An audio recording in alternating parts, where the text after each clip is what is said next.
Hey there, e-commerce enthusiasts. Let me tell you about a game changer in shipping, ShipStation. It's the ultimate platform for simplifying your shipping process. With ShipStation, you can easily import, manage, and ship your orders in no time. It integrates seamlessly with your favorite e-commerce platforms and carriers, ensuring a smooth workflow. Gain valuable insights with their powerful analytics and reporting tools. Say goodbye to shipping headaches. Visit MilwaukeeMafia.com/ship and level up your shipping game today. You're listening to Milwaukee Mafia, your podcast dose of Wisconsin Mafia and true crime history. Hey everybody, welcome back to another episode of Milwaukee Mafia. I'm Eric. I'm Gavin. And Gavin, we're back with a re-record. Yes. So we're doing Garbage Collection Part 2, right? Garbage Part 2, yeah. As much as I hate re-record, it's been enough time between the first time doing it and now that I'm not bitter about having to do it over again. And this is really, in going back through the notes, this is really a story that needs to be on here because I think it really adds so much more to the surrounding episodes that having to cut it for a while was harming us. So was a shame. Yeah, so I'm glad that people starting from the beginning will get to hear this where they were supposed to hear it, and I hope other people who didn't get to hear it the first time through go back and hear it because this is really a great story. And I don't always say that, but at this one I really do think it's a great story. Well, without further ado, get into the story. All right. I will. Okay. Garbage Collection Part 2. We'll see how much you remember this from the first time around. I remember a good part of it, a good chunk of it, I think. Okay. So this is probably almost 2 years later at this point. Yeah. We're doing this a while. Anyway, so our focus this time around are on the Magistro brothers. And the Magistro brothers are Charles, Frank, and James. And they are recent immigrants from Sicily to Milwaukee. And as I think we touched on last time, towards the end, because of the way this all times out, when the Sicilian immigrants come to Milwaukee, this is when the garbage collection run by the city is really taking off. So most people don't want to be garbage collectors. It's not a glamorous job. So the new people in town sort of get that opportunity because nobody else wants it. And it works out really well because the Third Ward, which is where a lot of these Sicilian immigrants live, is quite close to the Erie Street incinerator. You know, at this point in time where they're walking around, either literally walking around or at best they have a horse. It's nice to actually live in the neighborhood where you're taking the garbage. So these three brothers are three of the many people who come and get a job in garbage collection. Well, anyway, on May 3rd, 1920, the Magistro brothers went to the DA's office. This is District Attorney Winfried Zabel. And they had a story to tell him. Now, at this point, Zabel had already been kind of a well-known district attorney. He had been credited with cleaning up the red light district in Milwaukee. So he was a very celebrated guy. He was also the district attorney at the time in November 1917 when a bomb was brought into the Central Police Station, which blew up and killed 9 officers, which at that time was the highest death count of police life in American history. Wow. And held that record all the way until September 2001. Holy crap. So for, what is that? Over 80 years, this Milwaukee bombing was the worst day in police history. I do not think you had that piece of information in the original episode. Maybe not. I don't. Maybe not. Anyway, and there are a couple books out there on that bombing, which I highly recommend. There's one by Bobby Tanzilo, and there's one by Dean Strang. The Dean Strang one gets a lot more into the legal stuff. Bobby's book is more on the community, because this did happen in the Italian community. Depending on which angle you want, or both. They're both good books. Anyway, so the three brothers alleged that under demand, they had originally paid $150 to garbage inspector Pete Guardalabene, who is the son of mob boss Vito Guardalabene. They had to pay $150 to get their jobs hauling trash to the city incinerator. In addition, they each had to purchase their horse and their wagon from Guardalabene for $900. And then after these preliminary payments, they were permitted to go to work for $6 a day. If you do the math on that, for $6 a day, it's going to take them a long time to pay back what they had to pay to get these jobs. Guardalabene himself had started with the city as a lower-ranking city employee at the pumping station. I don't entirely know what that means. And he went up the ranks until he finally became a supervisor at the garbage incinerator, which is a fairly good position. At the time, the Magistros said that Guardalabene notified them that going forward, they would be expected to pay him a certain percentage of their monthly earnings in addition to what they had already paid. They had been paying this actually for a little while already, but they recently decided that they could no longer do so. They said, this doesn't make any sense, having to pay to go to work, and then we end up not even having enough money for rent and food and everything else. Something about this doesn't quite add up. And it's not clear how much they knew that this was not right, or if they figured it out later that it wasn't right. Because it's possible, when they came over, they didn't speak English, and they were told, like, this is how it works. Maybe that they thought, oh, maybe this is how this works. But sooner or later, they figured out the math just didn't add up, and this couldn't be right. So they went to the district attorney, and they said, yeah, this isn't good. After hearing the story, the district attorney told the brothers to see the detectives who worked in the 3rd Ward. The detectives would know about this even better than the district attorney would. So now we're going to actually step back a couple years. Okay. We're all over in this episode, but I assure you, it's for good reason. Going back a few years, this was 1920 that we were in. Going back to 1918, an agent of the Bureau of Investigation, which is the thing that was before the FBI, it's just called the Bureau of Investigation at that point, were looking into the Guardalabene family, believing that Angelo, who was the brother of Pete and another son of Vito, had falsely filed out his draft card, specifically claiming that he had to support his elderly father and therefore could not be drafted. The agent went to their house on Detroit Street, and when he knocked on the door, he was answered by John Aliotto, the later mob boss, who claimed to the agent that he was a cousin of the Guardalabene family. Why he would tell them this at all, I don't know, but he wasn't really a cousin in the sense that we think of. I mean, distantly, maybe, but not. You wouldn't normally say that you're a cousin, so I don't even know how that came up. So this is in 1918? Yeah. So when was John Aliotto the mob boss? The 50s. Wow, he must have been pretty old at that point in time then. Yes. Okay. Anyway, so Aliotto said the family was gone at the moment, but they'd be back in the afternoon. So the agent returns, and Angelo answers the door. The agent asked to speak to Vito, but was told that the older man could not speak English. So they continued to talk, and Angelo explained how he had to support his father because his father was old, too feeble to work, and had recently undergone surgery for bladder stones. So he's like, my father, he's old, he's weak, can't speak English. I can't be drafted, I have to support him. And he's also a mob boss. Yes. Okay. Yes. Just want to clarify that. Yes. And he said, I, Angelo, have to be the one to do it. My brother Pete cannot support our father because Pete has his own large family he has to support. So it's all on me. I have to do it. Well, the agent, he didn't stop there. He went around and he spoke to a clerk at the Register of Deeds office. Why he chose that, I don't know, but he did. And the clerk knew the family. The clerk said that he wanted to keep what he said confidential because he was kind of afraid of what the family might do to him for what he would say.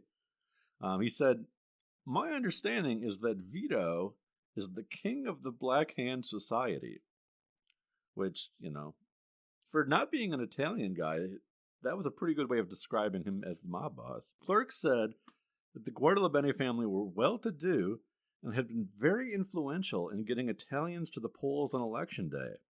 When asked if Vito was dependent on Angelo, the clerk doubted this, saying the family was well off and Vito could speak and understand English just fine. He referred the agent to another person who would know more. The other person told the agent that Vito was indeed known around Milwaukee as the King of the Black Hand, but insisted that he should talk to the local immigration authorities about this because this man that he's the agent speaking to only really knows him indirectly. Speaking confidentially, the immigration guy, this guy's name is Angelo Sermonera, he said that he knew the Guadalupani's for years and helped them secure loans because they had no financial standing and their credit was very poor because they had never made a success of anything they undertook. He said that Vito could barely even sign his own name, and prior to his recent surgery was chasing after young girls for immoral purposes. Sermonera was not sure if Vito could work, but he said that he wouldn't work even if he could, because it would be beneath him as king of the Italians to do so. Regarding Angelo, Sermonera said that they had a conversation where Angelo said he would be exempt from the military because of his position with the city. Sermonera said, that's not how that works. You still can get drafted if you work for the city. Angelo changed his story and then said that he couldn't be drafted because he needed to support his father. Sermonera told the agent that he did not think that Vito needed the son's support, and this was just a story. The agent spoke with the police chief in Milwaukee, who called the Guadalupani family a tough bunch and very dangerous. He acknowledged that Vito was one of many Italians recently rounded up after the police station bombing, though he was not believed to actually be involved. The chief said he had heard that Vito had proposed marriage to Christine Salamoni, the wife of a shoemaker. When Christine insisted that she couldn't marry Vito because she was already married, Vito said this was no problem and he could take care of her husband. The agent, being very thorough, then goes and speaks to Christine Salamoni, who, at this point I should point out, is only 19. And Guadalupani is basically elderly. She had recently moved with her husband away from the Third Ward. She said that they moved to escape Vito, who insisted that her husband pay him for reasons that she didn't know. He had attempted to get Christine to leave her husband, insisting that he could support her better. She explained that Vito was well off, and in the ward everyone feared him, because his word was law. The agent found enough evidence to report to the draft board that he doubted that Angelo needed to support his father, but nothing ever actually became of the investigation. Big detour there to just kind of explain that the Guadalupanis are already well known in the community. The police chief, the register of deeds, everybody knows who these guys are. Right. So it's not like it's a big super secret that Vito's the mob boss. Like, yeah, and he's not. I mean, you can tell these people legitimately fear him as well. Right. Right. So, like, even though it's a secret, like, oh, it's the mafia, it's the secret, like, apparently everybody knows. Yeah. Yeah. Okay, so we back onto our main story, 1920. It's May 4th, apparently a very cold May 4th, because the temperature is just above freezing, so it's 1920, May 4th. The Magistro brothers arrived at the garbage incinerator. When he saw the Magistros, Pete Guadalupani ordered Charles to report to the superintendent of street and alley sanitation and resign his position. He had heard that he was been talking to the DA. So you're gonna get quit. Get out of here. Hot words followed, and Magistro protested against leaving his wagon box at the incinerator, claiming that the entire vehicle belonged to him because he had paid for it. A fight broke out with guns and clubs. Guadalupani, supervisor, was knocked unconscious. Charles was shot in the right hand, shredding his wool jacket and severing his pinky finger. Dozens of Italians were said to have been involved in the scuffle. Guadalupani, Magistro's brothers were all arrested and brought in for questioning. This was all going on for some time. They called in the supervisor of the supervisor, so Guadalupani's boss, and he said, I consider Mr. Guadalupani a high-grade citizen. Furthermore, graft in that department would seem very improbable when one considers that those collectors make scarcely enough to live on and feed their families and horses much less give a portion of their pay as tribute to anyone. It's Guardallabene's boss coming in to defend him there. Either way, the Guardallabenes, specifically Pete and his brother Angelo, were rounded up, put in jail, and accused of taking money from people. I don't know exactly what that crime is, but basically forcing people to give bribes is not a good thing to do. All right, so there's a good deal more here, but I'm going to actually summarize going forward because it gets into like some bits and pieces here that people can actually find in the Milwaukee Mafia book, the white one, because this is a summary of like a chapter of the book. So it's not going to be posted on the website, but they can get the Milwaukee Mafia book. But so what happens from here on out is the Guardallabenes are in jail for forcing bribes. So now when you say forcing bribes, you're talking about like making these people buy their carts and stuff? Right. Okay. Right. Okay. Them saying, if you give us money, we'll give you jobs, which Right. is like a big no-no. Mm-hmm. Especially, I mean, not that it's ever okay, but especially when you're working for the city. Yeah. Like, can't really do that. So they're in jail. They get let out of jail. They pay their bail and everything like that. Go back to work. The Magistros, I don't know if they return to work or not, because I feel like that's got to be really awkward. But this goes on for some time between this and the trial. It actually gets dragged out over a year before it finally goes to trial. The DA does a good bit of investigating, asking around, getting a number of stories from people who actually tell similar versions of this. So it's not just these three brothers who tell this story. The DA is able to find other people who said, yeah, similar things happened to us. While they're waiting for trial, the Magistros actually start receiving threatening letters in the mail, anonymous threatening letters. So who knows who they're from. But, it's very strongly implied that it's probably the Guardallabenes. Yeah, it's probably them. And it's like, hey, you should probably stop talking to the DA, and this and that. Finally does go to trial, like I said. It takes over a year before it finally gets to trial. The DA's got plenty of evidence, but you know what happens. They just throw it out, or they're found not guilty. They're found not guilty, but that's jumping ahead a little bit. Okay. So, at the trial, they of course called the Magistro brothers. The Magistro brothers being the star witnesses here, because they're kind of the ones who kicked this whole thing off. And at this point in time, the three brothers' stories change considerably. They don't seem to remember making payments. They say the Guardallabenes have always been friends of ours. We definitely don't know anything about problems with them. They are our friends. On the situation where the fight broke out at the incinerator plant, they testified that they say, yes, we remember there being a fight. Yes, we think somebody had a gun. We think there was a shooting. We don't remember who had the gun or who did the shooting.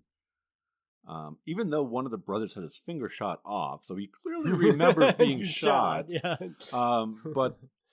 But all their testimony at this point becomes very vague, where they either don't remember or it couldn't have been the Guardallabene brothers. So basically, the mob got to him and said, "Yeah, if you hold up on your stories, bad things are going to happen to you and your family," and so they changed their story. Precisely. We don't know that, but that's pretty safe to assume. Yeah.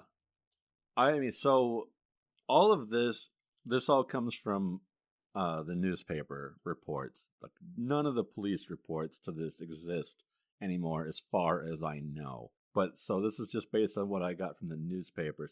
The stuff where they were investigating the draft board stuff, that still exists. That was old Bureau of Investigation files. So that still exists. But here, this is like the newspaper version. But it is funny going from the first round of reports when everybody's getting rounded up and taken to jail for this fight that happened at the thing, and they got the big background. And then the year later, it goes to trial, and it's like completely different than what they said the first time around. Yeah. So I guess, we don't know. Can't say for sure. Maybe the brothers are just big liars, and they decided they weren't going to lie anymore. Yeah, they felt guilty about everything they lied about and decided to come clean and admit the truth. But based upon what the newspapers reported and what the district attorney publicly said, it seems pretty clear that there was a number of people who could back up that you had to pay to get your job working for garbage collection, and somebody convinced them not to talk about that in court. Interesting. So, I mean, wow. I think this, and maybe this is why, like you mentioned at the beginning of the story, that why you thought that this particular episode was really important to be in there. Yes. Because I kind of feel like this gives a really good example of just how powerful the Mafia was even at this time. Yes. Because, I mean, this is a show of quite a bit of power, Right. Yes. So Vito, even though he's an old guy, like, people know who he is. He's feared, whether they know there's Mafia or not. They know not to mess with this guy. And his two sons work in garbage collection, which is one of like the main employers for this part of town. They have over 100 people working under them. So like they're not only powerful because of Mafia threats, they're like politically powerful because if you want a job, you got to go through these guys. And part of this like relates to there's a tradition. I don't know if this is an Italian thing or a Sicilian thing, but one or the other or both, called the Padrone system, which is basically when you would come over to the United States, there'd be people in the community who would help set up the new people with jobs. Mm-hmm. And that system is not bad. But the wrong people, if the wrong people run are the system, yeah, like it makes sense that you come over, you don't speak English or your English is very poor. You want somebody who understands how things work to get you going. Yeah. But yeah, when the people in that position are going to lie to you about how you get a job, or tell you that you have to pay them to get a job. Yeah. That those are not the people you want running that system. It's a complete corruption of the tradition that's supposed to help your fellow countrymen get ahead. And it's really funny, too, that the way this story plays out, because I find this, because we've talked about how, like, I don't know, like family and stuff like that was really important to the Italians. And even if you were in the Mafia type thing. Yeah. And I kind of feel like this is an example where that gets thrown out the window, because I feel like these are other Italians coming into the Third Ward. Yeah. I feel like the Mafia nature would be to help them. But now they're exploiting them. Right. And... Right. I understand what you're saying, but that is not at all how that works. I mean, take it back a generation. So, like, a generation earlier, they're in Sicily. So the people that they're messing with are other Sicilians. Mm-hmm. Like, that's the only option because you're in Sicily. But yeah, like coming here, I see what you're saying. It would make more sense to be like, hey, we're going to help out these people and screw everyone else. Yeah. It's not at all. Right. It's not at all how it worked. It was for the longest time, they really only screwed with the other Sicilians. Like, if you didn't live in the Third Ward, you didn't have to it wasn't a problem. You didn't have to worry about Vito Guardalabene did not care about you unless you were... you'd read about him in the paper, but it wasn't your problem. Yeah. Interesting. Yeah, they preyed on their own people, which is awful. It is really awful. But that's what they did. Yeah. I don't really have anything else for this, but I mean, it is a good story. Yeah. And you're right. Like, it brings a lot of the... I think it does a really good job of representing the early Mafia. Exactly. Yeah. So like, I'm sure people at home can tell, but like for the first half, I was like reading more, and then the second half, I switched to just kind of telling the story. And the reason I wanted to read as much as I could for the first half, because there's nothing here that I think should be skipped over. Like, just to really drive home what these guys could do. Mm-hmm. Just like they're known that, like you said, the power of the mafia in this period, 1920. This shouldn't be anything like this. It should be a joke at this point. Yeah. Like Prohibition hasn't even kicked off yet, but at this point, they're already. Everybody knows That you he's do not screw with this guy. Yeah. And it just kind of really gives a eye-opening. And I don't know that we talked about that the first time. And I don't think I got that at all from the first time around. Sure. Listening to this story. Just the amount of power that's there already at this early of stage. Yeah, it's really weird because, I mean, this is not Milwaukee specific. Like, this was kind of the thing. Like, anywhere these Italian communities popped up, people, and I don't know how much this is like something they actually believed or just something like the newspaper said, but based on, what we got out of like the agent's report, it sounds like people really did believe this, that like there was always like a king of the neighborhood, like not literally a king, but that's like they would call them that. And that happened like across the country in all the communities. And they weren't always the mob boss. Like I said, sometimes it was a good guy who really wanted to make the community good. Every time somebody came over, they wanted to help them out. So, and even in Milwaukee, like the king wasn't always the mob boss. It just happened to be the same guy in this case. But another guy, and I'm sure we talked about it in a different episode, but another guy who's king for a while was a guy named Mike Fitucci. And Mike Fitucci, by most accounts, was a decent person. Like, he actually was trying to be helpful. Mm-hmm. So, this fake position of king, like, really, it could go bad if the wrong person had it. Mm-hmm.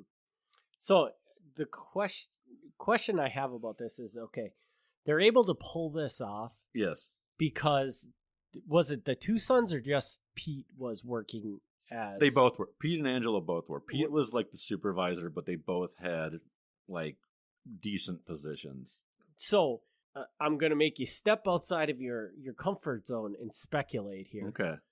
Do you think that was done by design with the idea of doing this in the background? Or do you think that they just got these positions? Because like we've said, most Milwaukee Mafia members have to have jobs anyways, because the Milwaukee Mafia just didn't make that much money that you didn't need to have a job. Right. Do you think they just had those positions and, saw an opportunity because they had those positions to do this? And the reason why I ask that is because the thing I find interesting about this is, like you said at the beginning, this job was one of the most a very undesirable job to have. Yes.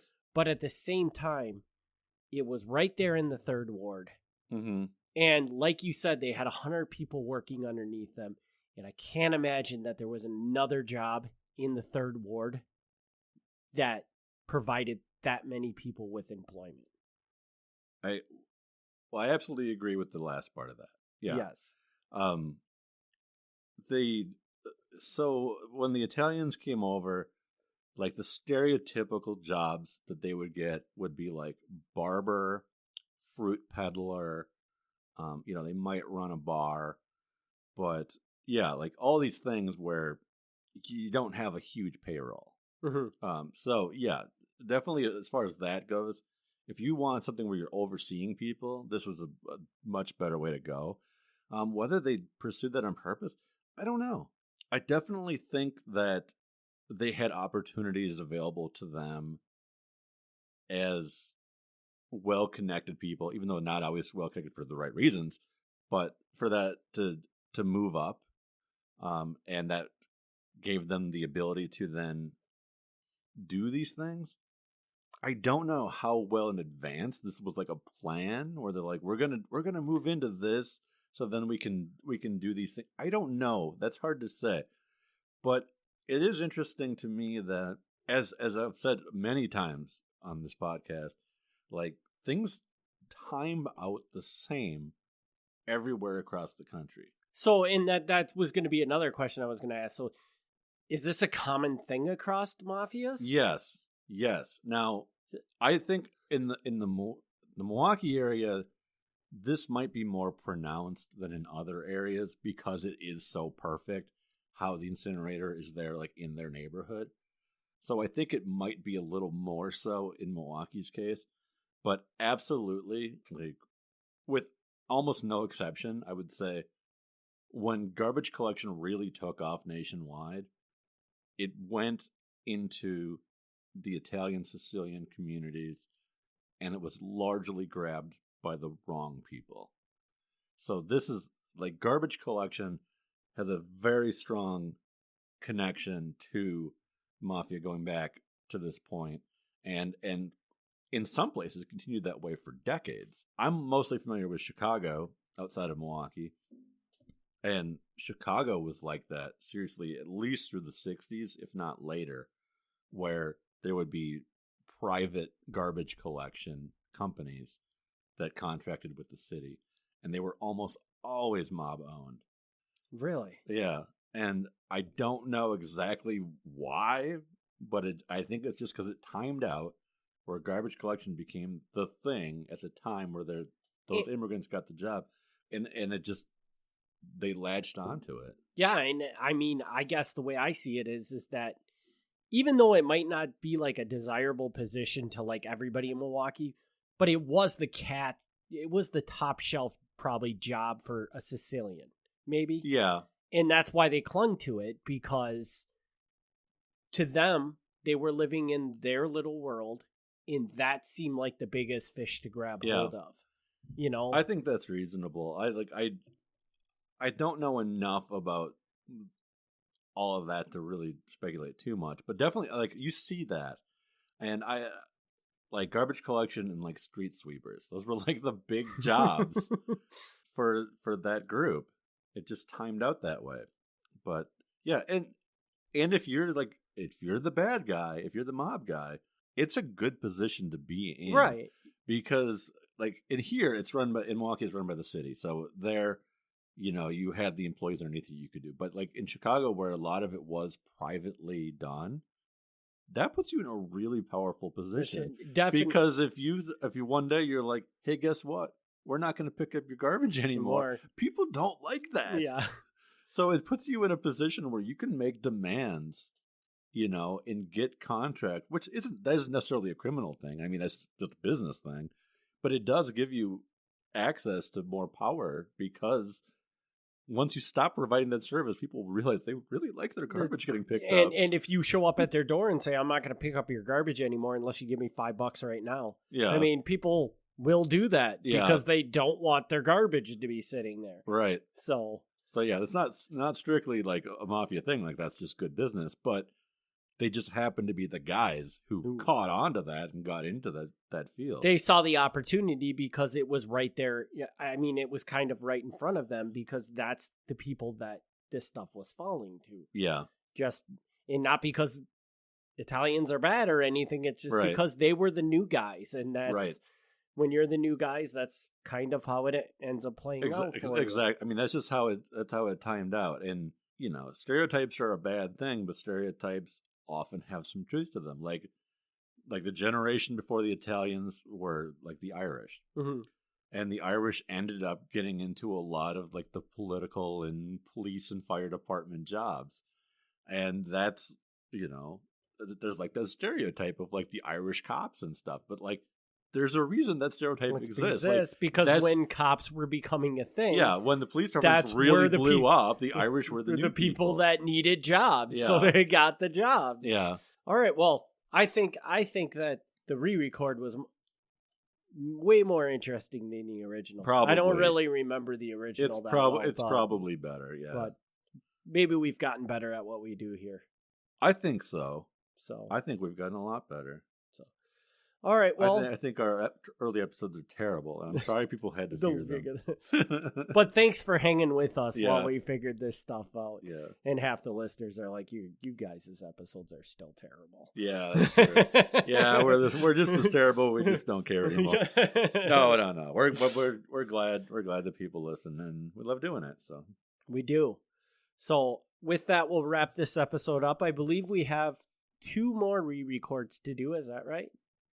Possibly? Yeah, I believe it is 2 more episodes that need to be re-recorded. So if you are listening to this, and if something doesn't make sense, it's probably because we haven't got back to re-recording the final 2 episodes, but they will be out there. Yeah, eventually. generally I think you can skip an episode and it doesn't really throw off the story too much. This one though, yeah, when I went back and I saw the notes, I was like, oh crap. Yeah, we should we really like, there's a big gap not talking about the Vito Corleone background. Like, So yeah, just glad this one got back in there.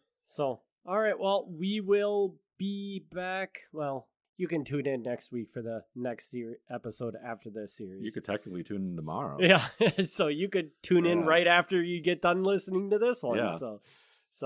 But we thanks everybody for the continued support of the podcast. We'll be back with the new episodes coming in the future weeks. Thanks again. Thank you. Thanks for tuning in to the Milwaukee Mafia podcast. Join us next time for another look back at Wisconsin Mafia and true crime history.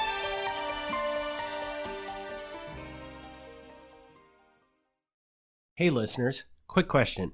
Are you tired of overpaying for your mobile plan? I've got the answer. Ting Mobile. Ting Mobile is all about flexibility and savings. You only pay for what you use, no crazy fees or overages. It's perfect for those who want control over their phone bill without sacrificing quality. Say goodbye to bloated phone bills. Go to MilwaukeeMafia.com/Ting. Ting Mobile. Mobile that makes sense.